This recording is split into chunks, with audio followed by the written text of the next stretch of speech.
Jadi kami tadi melihat kontrol sistemnya, memastikan bahwa ketersediaan pasokan listrik untuk Nataru baik. Dan sebenarnya kalau di PLN itu justru kalau Nataru malah turun kebutuhannya karena banyak orang libur ya, industri libur. Jadi kita yakinkan bahwa reserve margin untuk memenuhi kapasitas listrik baik. Selamat siang teman-teman media. Jadi siang ini saya dan Pak Haryadi, Direktur Transmisi PLN ya, dan Bu Sintia, Direktur Keuangan PLN melakukan kunjungan ke unit apa tadi istilahnya Pak? Pengatur beban gandul. Ya kan mungkin teman-teman banyak yang pernah dengar mengenai gandul, ya inilah gandul itu seperti ini. Nah gandul ini sebenarnya adalah pusat untuk mengontrol dispatching listrik di Jawa Bali. Jadi kami tadi melihat kontrol sistemnya, memastikan bahwa ketersediaan pasokan listrik untuk Nataru baik. Dan sebenarnya kalau di PLN itu justru kalau Nataru malah turun kebutuhannya karena banyak orang libur ya, industri libur. Jadi kita yakinkan bahwa reserve margin untuk memenuhi kapasitas listrik baik.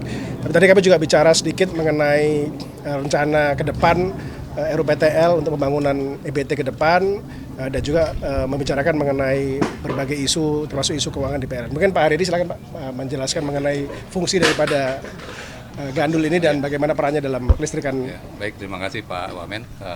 Jadi rekan-rekan sekalian, saat ini kita berada di gandul.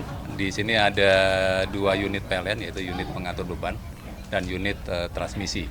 Nah, unit pengatur beban adalah unit yang memastikan bahwa penyaluran tenaga listrik, baik itu dari pembangkitan dan transmisi khususnya, sudah sampai ke distribusi dengan baik.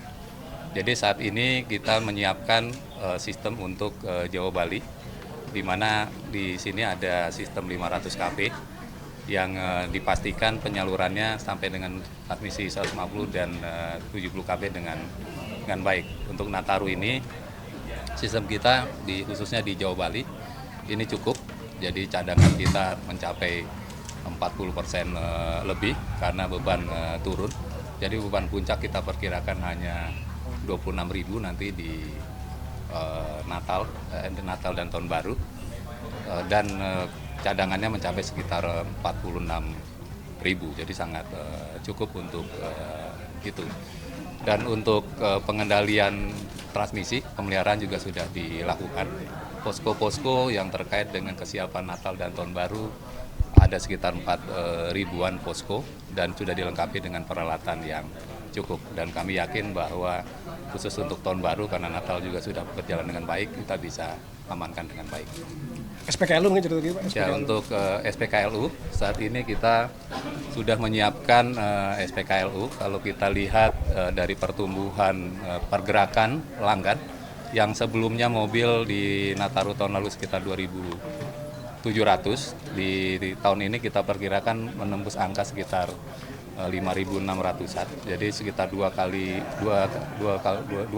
kali tumbuh, tetapi kita sudah siapkan khusus di jalur-jalur pulang mudik khususnya atau pulang untuk kota wisata, itu menaik 8 kali dari sekitar 64 posisi SPKLU menjadi 500 SPKLU.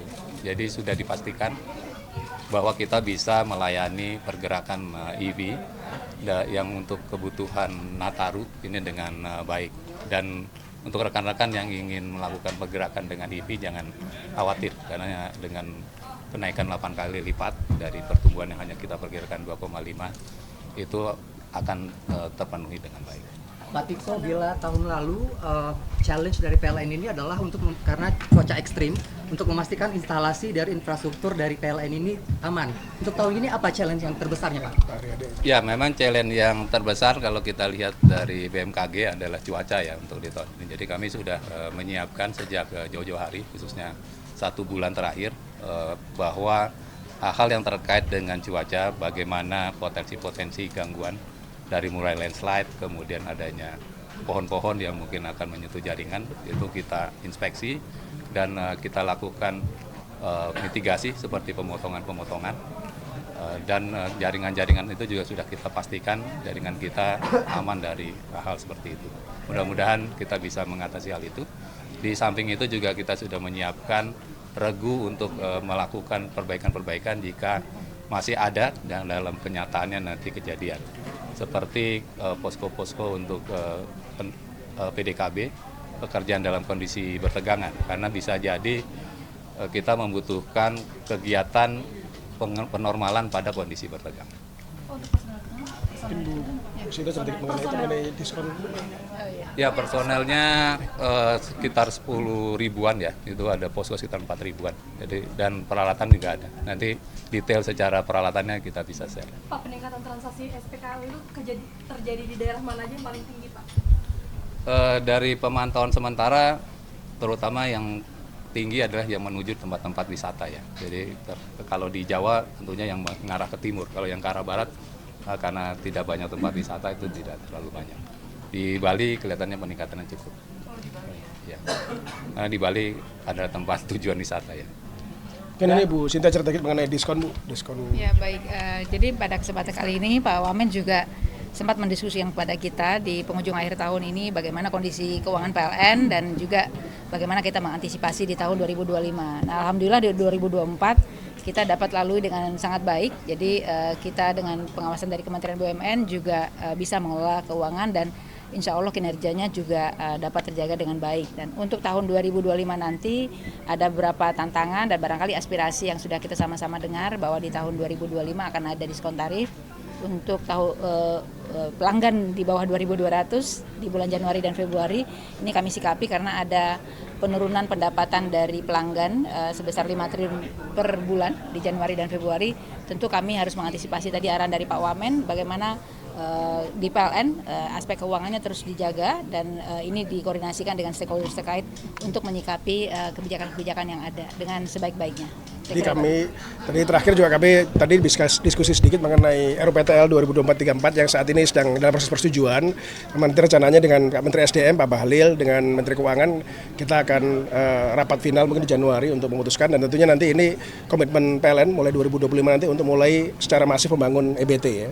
Jadi kita akan membangun 71 giga kapasitas baru nanti 2024 ke 34 di mana mayoritasnya memang EBT. Dan memang tadi di salah satu rencana yang kita bahas memang bagaimana nantinya dengan EBT ini PLN menggunakan smart grid dan juga membangun inter island grid ya antara Sumatera Jawa, Kalimantan Jawa, sehingga kapasitas EBT yang di Sumatera di Kalimantan bisa ditarik ke Jawa. Jadi itu nanti mungkin rencana ke depan 10 tahun ke depan. Oleh karena itu dengan rencana yang besar ini kita membalance antara energy security, kemudian affordability buat masyarakat dan sustainability. Nah ini tentunya kami memastikan juga bahwa kondisi PLN sehat dengan kemampuan keuangan yang baik dan tentu dengan kemampuan keuangan yang baik bisa membangun kapasitas EBT baru dan mendeliver listrik secara sustainable kepada masyarakat. Ini tuh diskon tarif listrik kan Januari Sastri kan kalau gimana? Nanti kita bicara dulu dengan stakeholders terkait.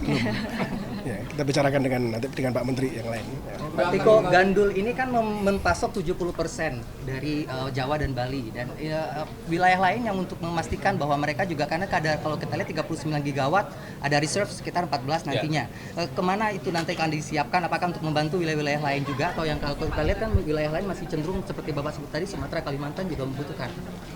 Ya, kalau secara nasional kita punya cadangan 14 giga tadi, jadi beban daya mampu netonya 53, beban puncaknya diperkirakan 39.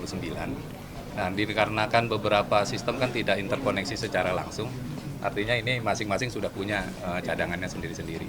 Dan dari pemantauan kami semuanya dalam posisi normal. Artinya normal itu adalah cadangan di atas 30%.